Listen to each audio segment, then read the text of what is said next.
Welcome to all of you.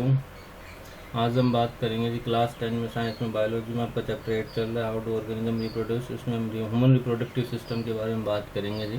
Lecture number 11। I hope आपने पहले के लेक्चर कर लिए होंगे, आपको अच्छे लग रहे होंगे जी। अच्छे लग रहे हो तो प्लीज़ बताना जी, कमेंट करके ज़रूर। चलते हैं जी अब हम ह्यूमन रिप्रोडक्टिव सिस्टम में सबसे पहले हम पढ़ेंगे जी मेल रिप्रोडक्टिव सिस्टम के बारे में कि मेल रिप्रोडक्टिव सिस्टम क्या है।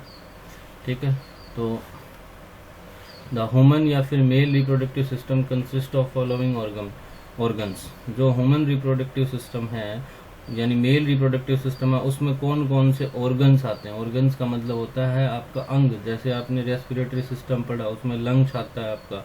ठीक है जी, आपने पढ़ा उसके अंदर सर्कुलेटरी सिस्टम, उसमें हार्ट आता है, वेन्स आती हैं, आपकी आर्टरीज आती हैं। तो इस तरह हिसाब से मेल रिप्रोडक्टिव सिस्टम के अंदर कौन कौन से ऑर्गन आते हैं। सबसे पहला ऑर्गन होता है जी आपका टेस्टिस। सबसे पहले क्या होता है? टेस्टिस। फिर दूसरा है स्कोर्टम। ठीक है, दूसरा कौन सा आता है जी? स्कोर्टम। तीसरा है आपका एपिडिडमिस। ठीक है, एपिडिडमिस। ठीक है, अगला है आपका वास वास डेफिरनस। ठीक है, और इसी को वास डेफिरनस को ही कहते हैं हम स्पम डक्ट। ठीक है, स्पम के लिए डक्ट बनी होती है। डक्ट का मतलब पाइप टाइप की संरचना होती है। ये आप यहाँ पर देख रहे होंगे जी। ठीक है, ये जो ये देख रहे हो ये चीज़ जो आपको ये नली सी दिखाई दे रही है, ये चीज़। ठीक है, इसी को कहते हैं हम वास डिफरेंस। ये तो होगी आपकी यहाँ से जो यूरिनरी में से आती है। ये जो ये है यहाँ पर, इसी को कहते हैं हम, यहाँ से जो नली आ रही है ये वाली नली, ये जो नली आ रही है इसको हम कहते हैं जी वास डिफरेंसेस। वास डिफरेंस डेफिरनस, सॉरी, वास डेफिरनस। ठीक है, इसी का दूसरा नाम स्पर्म डक्ट भी कह सकते हैं। एक है सेमिनल वेसिकल्स। ठीक है, सेमिनल वेसिकल्स। एक आपकी प्रोस्टेट ग्लैंड और लास्ट आपका पेनिस। ये पार्ट होते हैं जिस डायग्राम में आपको दिख रहा होगा। सबसे पहले मैं बात करूँ टेस्टिस की। ये जो स्ट्रक्चर है इसको कहते हैं हम टेस्टिस। इसको क्या कहते हैं जी? टेस्टिस। ठीक है, टेस्टिस के ऊपर एक संरचना होती है बनी हुई, आपकी स्ट्रक्चर सी बनी होती है। ठीक है, ये वाली, इसको कहते हैं हम एपिडिडमिस। ठीक है, फिर उसके बाद स्कोर्टम। स्कोर्टम होता है जो ये बाहरी कवर होता है, इसको जो कवर प्रोवाइड किया जाता है उसको कहा जाता है स्कोर्टम। तो क्या कहा जाता है जी? कवरिंग को स्कोर्टम कहा जाता है। ठीक है, और वास डेफिरनस किसे कहा जाता है? जो डक्ट होती है, ये जो पाइप टाइप की संरचना होती है जो आपका स्पर्म लेके आने का काम करती है, उसको वास डेफिरनस कहा जाता है। ठीक है, एक है जी सेमिनल वेसिकल। सेमिनल वेसिकल्स ये हो जाएंगे जी आपकी, ये जो वेसिकल्स और दिखाई दे रही है आपको, जो ऐड हो जा रही है यहाँ पर, इसको कहते हैं सेमिनल वेसिकल। पोस्टेट ग्लैंड क्या होती है? ये जो ग्लैंड दिखाई दे रही है आपको, ये जो दोनों साइड में इसके जो ग्लैंड दिख रही है, एक ये ग्लैंड होगी आपकी, एक इधर जो ग्लैंड है ये, इसको कहते हैं हम पोस्टेट ग्लैंड। ठीक है, लास्ट में पेनिस, जो बाहर संरचना बनी हुई है, स्ट्रक्चर बनी हुई है, इसको कहा जाता है जी पेनिस। आई होप आपको समझ आ गया मेन पार्ट। बाकी आप ब्लैडर वगैरह ले दिखाओ तो दिखा सकते, आपकी मर्जी है। ये डायग्राम रहेगा आपका। ठीक है, अब हम चलते हैं सबसे पहले टेस्टिस के बारे में। आई होप आपको टेस्टिस पता लगी होगी क्या होती है जी। ठीक है, testis are the oval shaped organ. किसके शेप की होती है जी? Oval shape. ओवल मतलब अंडे के आकार की होती है।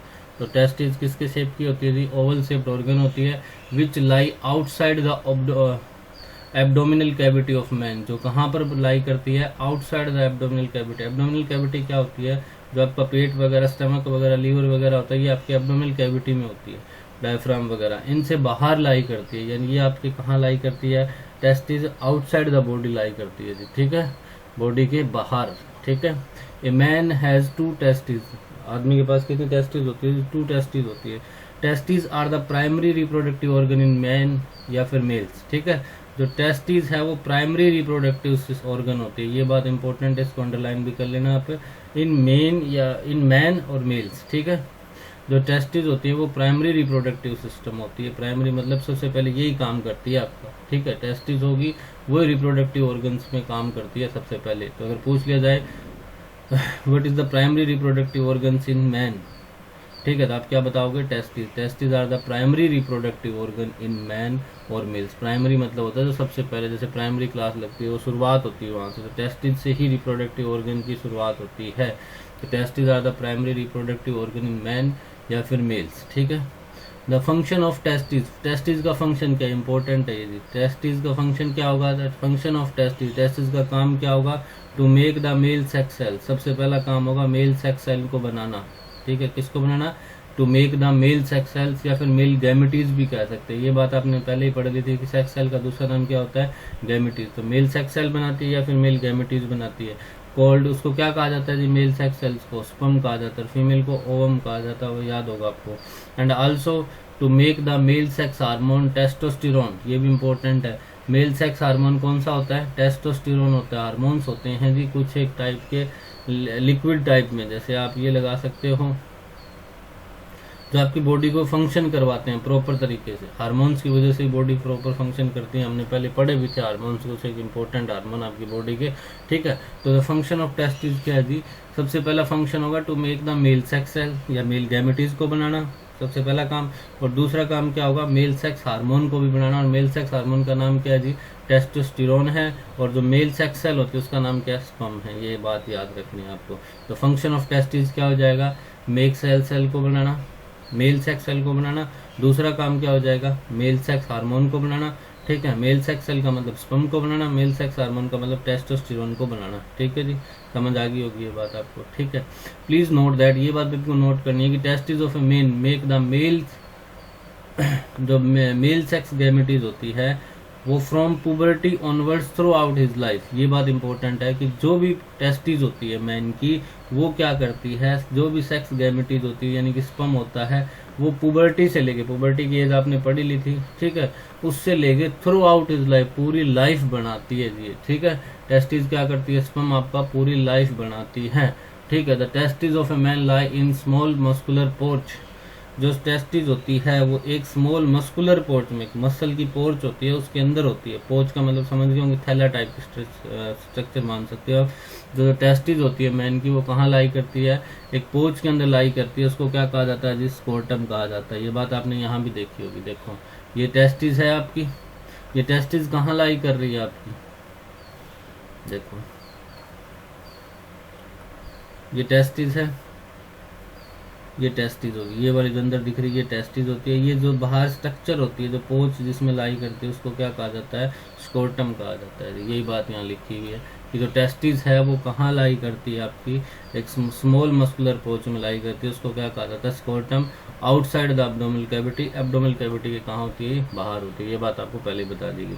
अब क्यों होती है एब्डोमिनल कैविटी के बाहर, उसका रीजन नीचे लिखा हुआ है, being outside the abdominal cavity, abdominal cavity के बाहर होने के कारण क्या होता है जी, the temperature of scrotum is about 3 degree lower than temperature inside the body, जो बॉडी के अंदर टेम्परेचर होता है जैसे 36 डिग्री सेल्सियस होता है, ठीक है, बॉडी का टेम्परेचर उससे 3 डिग्री कम मिलेगा, यानी यहाँ का टेम्परेचर कितना मिलेगा, 33 डिग्री सेल्सियस, इसीलिए बाहर बनाई, क्योंकि अंदर होती है तो टेम्परेचर उतना ही हो जाता फिर तो, ठीक है। तो being outside the abdominal cavity the temperature of scrotum is about 3 degree Celsius lower than the temperature inside the body, बाहर होने के कारण क्या होता है, स्कोर्टम का टेम्परेचर 3 डिग्री कम मिलेगा आपको, टेम्परेचर इनसाइड द बॉडी, जो आपकी बॉडी के अंदर इनसाइड होगा टेम्परेचर होगा, अंदर का जो टेम्परेचर होगा, क्यों होगा, इसका फायदा क्या होगा फिर 3 डिग्री कम होने का, इन दिस वे, इसके कारण क्या होता है जी, the test is provide an optimal temperature, optimal temperature लिख लो चाहे आप ये लिख सकते हो मोस्ट स्टेबल टेम्परेचर, एक ही बात है दोनों में, तो इसके कारण क्या करती है जो टेस्ट इज प्रोवाइड करती है आपकी ऑप्टिमल टेम्परेचर या फिर मोस्ट स्टेबल, जो अच्छा टेम्परेचर होता है for formation of sperm, sperm के लिए।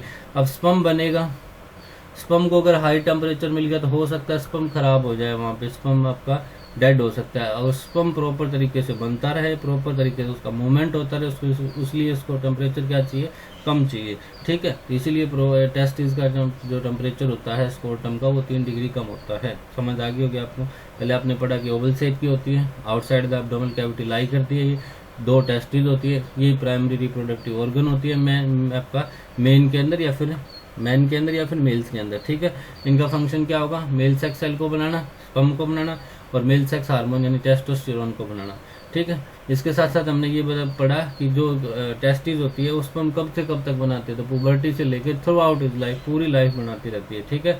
द टेस्टिस ऑफ मैन लाई कहाँ करता है, एक स्मॉल मस्कुलर पोच में लाई करता है, उसको क्या कहते हैं, हम स्कोटम कहते हैं, जो आउटसाइड का कहाँ होता है जी, एब्डोमिनल कैविटी के बाहर होता है, ठीक है। बाहर होने के कारण क्या होता है, उसके कारण उसका टेम्परेचर 3 डिग्री सेल्सियस कम होता है। क्यों होता है, कि वो एक प्रॉपर यानी मोस्ट स्टेबल टेम्परेचर प्रोवाइड कर सके फॉर फॉर्मेशन ऑफ स्पर्म के लिए, ठीक है।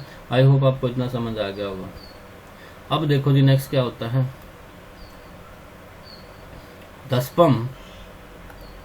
Sperm formed in testis come out, जो भी स्पर्म बना टेस्टिस के अंदर वो बाहर आता है, गो इनटू ए कोल्ड ट्यूब कॉल्ड एपिडिडमिस। अब यहाँ से ये कहाँ चला जाता है, एपिडिडमिस में चला जाता है जी, ठीक है। फ्रॉम एपिडिडमिस का क्या होगा, जो टेस्टिस ने स्पर्म बनाया वो बाहर निकलेगा और एक कोल्ड ट्यूब होती है, कोल्ड मतलब ऐसे टाइप की ट्यूब है, छल्ले से टाइप की ऐसे बनी होती है, उसके अंदर चला जाएगा, उसको क्या कहते हैं, एपिडिडमिस कहते हैं।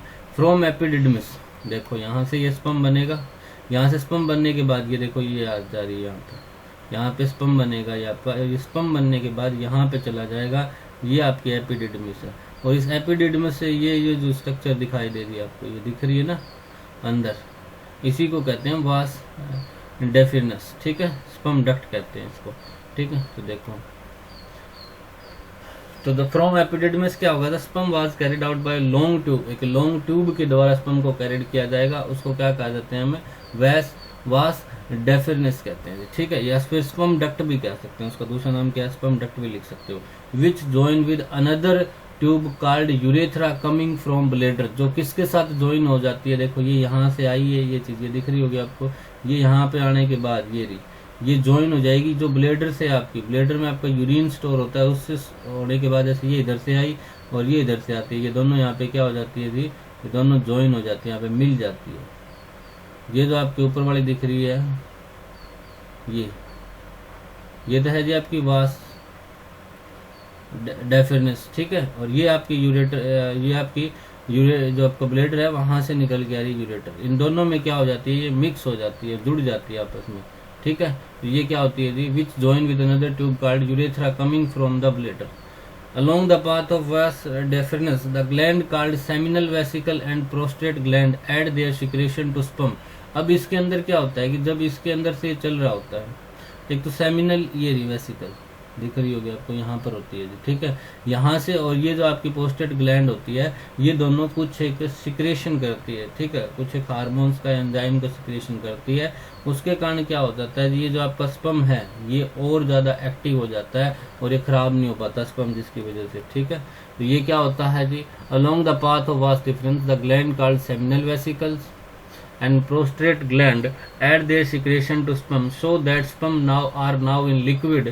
अब sperm किसके अंदर कन्वर्ट हो जाता है, कि लिक्विड के अंदर कन्वर्ट हो जाता है। This liquid plus the sperm it contain is called semen, ठीक है। इस लिक्विड को, जिसके अंदर क्या चीज है जी, प्लस सीमन है, जिसके अंदर आपका स्पर्म है, इसको क्या कहा जाता है, सीमन कहा जाता है। और ये क्या होता है, एक थिक लिक्विड होता है, ठीक है, थिक का मतलब गाढ़ा एक लिक्विड होता है, ठीक है, समझ आई। पहले देखो, जो टेस्टिस के अंदर स्पर्म बना वो किस में चला जाएगा, एपिडिडमिस में चला जाएगा।